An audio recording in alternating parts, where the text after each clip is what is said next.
అంజలి గారి క్యారెక్టర్ అయితే ఈ మూవీలో నెక్స్ట్ లెవెల్ వర్కౌట్ అయింది. తనకు మాత్రం ఒక ప్రాపర్ క్యారెక్టర్ పడింది ఈ మూవీలో. ఈ మూవీని చూస్తేనే అర్థమవుతుంది. తన కమ్‌బ్యాక్ కోసం తనను తాను ఎలా ప్రూవ్ చేసుకోవాలని చాలా కసిగా రాసుకున్నట్టుంది స్టోరీ మాత్రం.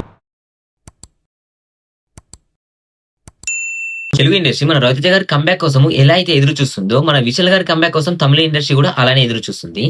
అయితే విశాల్ గారు నా మూవీ నేనే డైరెక్ట్ చేసుకొని కమ్‌బ్యాక్ ఇస్తానన్నట్టుగా తన డైరెక్షన్‌లో తనే హీరోగా 3 వేరియేషన్స్ తో వచ్చిన మూవీ మకుటం. ఇక ఓవరాల్ గా మూవీ గురించి ఒక మాటలో చెప్పాలంటే మూవీ బాగుంది గైస్. నాకైతే నచ్చింది. ఎమోషన్ ఉంది, ఫన్ ఉంది, ఫ్యామిలీ డ్రామా ఉంది, ఫైట్స్ ఉన్నాయి, ఎలివేషన్ సీన్స్ ఉన్నాయి. కానీ మూవీ స్టోరీ విషయంగా వచ్చినట్లయితే మనకు ఒక 2 మూవీస్ గుర్తుకొస్తాయి. మన ఎన్టీఆర్ గారి జైలవ కోశం మూవీ అండ్ మన కమల్ హాసన్ గారి విక్రమ్ మూవీ.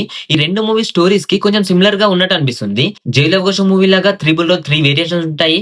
విక్రమ్ సినిమా లాగా మాస్ ఎలివేషన్స్ అండ్ సరుకు మిస్ అవ్వడు. 2 మూవీస్ కి సిమిలర్ గా అనిపిస్తుంది. మూవీ అయితే అరౌండ్ 3 అవర్స్ ఉంది. ఒక్కొక్క వేరియేషన్ కి ఒక్కొక్క 1 అవర్ అనుకోవచ్చు.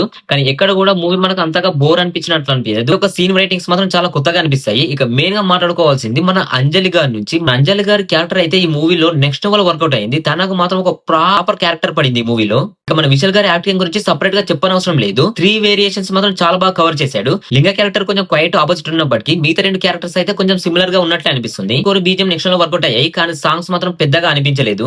ఈ మూవీని చూస్తేనే అర్థమవుతుంది. తన కమ్‌బ్యాక్ కోసం తనను తాను ఎలా ప్రూవ్ చేసుకోవాలని చాలా కసిగా రాసుకున్నట్టుంది స్టోరీ మాత్రం. స్టోరీ ఆ writings and screen play presentation గానీ, ఆ స్టోరీ నరేషన్ గానీ and elevation scenes and BGM మాత్రం చాలా ప్రాపర్ గా వర్కౌట్ అయ్యేలా చేశాడు. మన అంజలి గారికి ఒక 2 ఎలివేషన్ సీన్స్ ఉంటాయి. అవి మాత్రం రాంపేజ్ అసలు చాలా బాగా డిజైన్ చేశారు. మూవీ అయితే ఫస్ట్ నుంచి లాస్ట్ వరకు చాలా ఎంగేజింగ్ గా వెళ్తూనే ఉంటుంది. స్టోరీ కొంచెం మనకు ఇది వరకు చూసినట్టు అనిపించినప్పటికీ స్టోరీ నరేషన్ గానీ, ఆ స్క్రీన్ ప్లే ప్రెజెంటేషన్ గానీ, డైలాగ్ రైట్స్ గానీ చాలా కొత్తగా అనిపించాయి.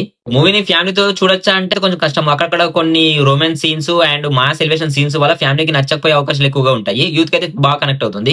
మనం పెట్టే డబ్బులకి మూవీ వర్తబుల్ లో ఉండి కొంచెం 3 అవర్స్ టైం పాస్ అవ్వాలి అంటే మూవీకి వెళ్ళొచ్చు. సో కన్ఫర్మ్ గా సాటిస్ఫై అవుతావు. అయితే ఇది గైస్ మన విశాల్ గురించి వచ్చిన మక్ట మూవీ యొక్క review and my personal opinion. ఇలాంటి మరిన్ని వీడియోస్ కోసం మన ఛానల్ రెగ్యులర్ గా ఫాలో చేస్తూనే ఉండండి. ఈ వీడియో మాత్రం ఖచ్చితంగా లైక్ చేసి, షేర్ చేసి, సబ్స్క్రైబ్ చేసుకో. నెక్స్ట్ వీడియో మళ్ళీ కదండి. Thanks for watching. బాయ్.